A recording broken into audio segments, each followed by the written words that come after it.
Bonsoir à toutes et à tous. Alors, ce mois de février 2025, qui est à présent terminé, aura finalement été positif puisque le CAC 40 a gagné un petit peu plus que 3%. On voit néanmoins une consolidation qui se met en place, en particulier depuis que le CAC a quasiment touché ses plus hauts du printemps dernier, vers les 8250 points. Enfin, on est monté à 8225, alors qu'on était monté jusqu'à 8253 au printemps précédent. Donc, c'est normal qu'il y ait une consolidation qui se mette en place. Et pour l'instant, écoutez, on échappe à la configuration graphique du double top. Vous savez, quand ça fait comme ça baisse, ça remonte au même niveau et hop, ça rebaisse. Pourquoi je vous dis qu'on y échappe? Parce que si c'était le cas, je pense qu'il y aurait eu une correction plus brutale que la petite consolidation qui se met en place avec un CAC qui reste autour des 8000 points. Non, ce qui s'est passé depuis le début de l'année, de toute façon, c'est que la page de la politique française est désormais derrière nous, même si l'incertitude demeure, et donc le marché est tout simplement revenu là où il était avant que la dissolution soit annoncée, autour des 8000 points. Voilà. Maintenant, même s'il n'y a pas eu une grosse volatilité sur le CAC 40, et en particulier sur cette dernière semaine de février, regardez, les évolutions journalières se sont faites dans un mouchoir de poche chaque jour de la semaine. Donc vraiment une semaine plate, consolidation. Le moins qu'on puisse dire, c'est qu'il y a eu pas mal de variations sur l'ensemble de la semaine. Alors, je ne vais pas vous faire la litanie de tous les titres cotés sur le CAC 40 ou le SBF 120, mais je vais en prendre 3 que nos lecteurs et abonnés connaissent bien, puisque ce sont 3 valeurs que nous avons recommandées: Viridien, Stellantis et Téléperformance. Je vais commencer par Viridien, si vous le voulez bien. Donc Viridien, aujourd'hui, je me réjouis, parce que le titre a gagné plus de 20% aujourd'hui, plus 67 € en clôture. Alors, je rappelle que j'ai recommandé plusieurs fois, je répète, ce titre en dessous des 40 € en 2024. Aussi bien au printemps dernier, en avril-mai, à l'époque, il était coté avant le regroupement d'actions à 40 centimes, enfin un petit peu moins. Donc, à cette période-là, ensuite, le titre est monté. Il est monté jusqu'à 60 centimes, soit 60 € après le regroupement, qui est le référentiel actuel.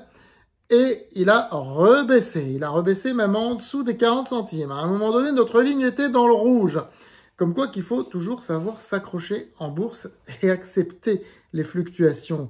Je le dis, je le répète, accepter les fluctuations. Elles font partie de l'univers boursier. Quand vous investissez en bourse, il faut les accepter.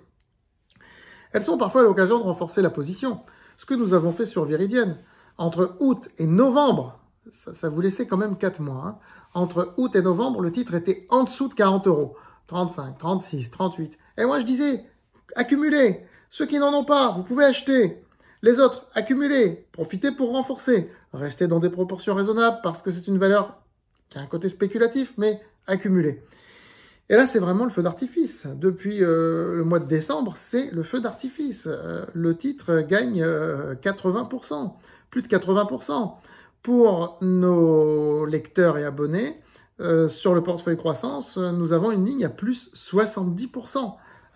Donc, pourquoi le titre a grimpé comme ça? Parce qu'il y a eu aujourd'hui, 28 février, de bons résultats qui ont été annoncés. Alors, ça a surpris des cabinets d'analystes. Il y en a, Bernstein, pour pas les nommer, qui ont dit qu'ils étaient surpris. Oui, les résultats, ils sont bons, et c'est surprenant. Écoutez, moi, ça me surprend pas du tout, puisque je les avais anticipés, ces résultats. Et lisez ce que j'ai écrit il y a quelques mois.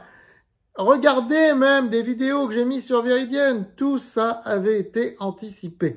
J'ai envoyé un mail là-dessus aujourd'hui. Nos abonnés savent ce qu'il faut faire, s'il faut vendre ou pas vendre. Nos abonnés savent ce qu'il faut faire. J'ai envoyé un mail aujourd'hui. Si vous n'êtes pas inscrit à francebourse.com, inscrivez-vous. Et d'ailleurs, j'en profite pour dire abonnez-vous à cette chaîne YouTube et partagez cette vidéo.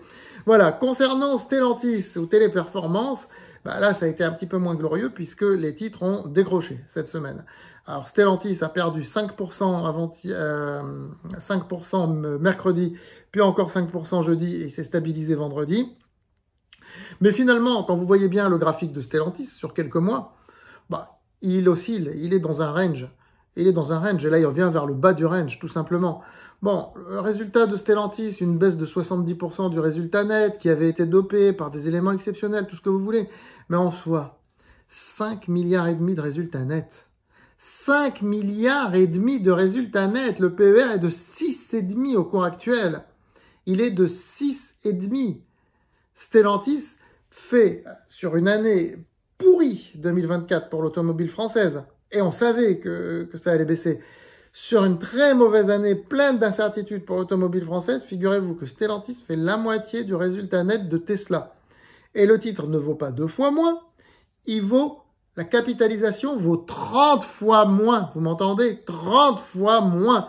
Ne vous dites-vous pas qu'il y a une anomalie là-dessous? Je vous laisse y réfléchir. Nos abonnés, nos lecteurs, tous nos lecteurs sur France Bourse recevront un mail sur Stellantis. Je ne peux pas envoyer tous les mails d'un coup. Déjà, il faut que je prenne le temps d'écrire, de décortiquer les dossiers. Puis si j'en envoie trop d'un coup, c'est ce qui se passe en période de résultats. Il y a beaucoup de choses à dire. Eh bien, ça buzz par le système d'envoi de mail. Ça finit en spam. Bon. Téléperformance. Téléperformance, le titre a décroché aujourd'hui aussi. Alors, il a surtout décroché dans la matinée, quand vous voyez bien, parce qu'il s'est ressaisi ensuite. Il a terminé à moins 7%. Il est revenu tout simplement là où il était il y a 3 semaines de cela. Bon, il avait progressé ces derniers temps, les investisseurs anticipaient de bons résultats, les résultats n'ont pas été mauvais, ils n'ont pas été bons, je vous mentirais si je vous disais qu'ils ont été bons. Mais on a un résultat net largement positif, hein, plus de 500 millions d'euros, plus d'un demi-milliard de résultats nets, un cash flow positif, on a un dividende qui est augmenté, enfin... Et Téléperformance est en train de se réinventer, pas de se restructurer. Une société qui se restructure, c'est une société qui a des problèmes. Téléperformance n'en a pas. Elle se réinvente par rapport à un contexte qui change. Voilà, c'est tout.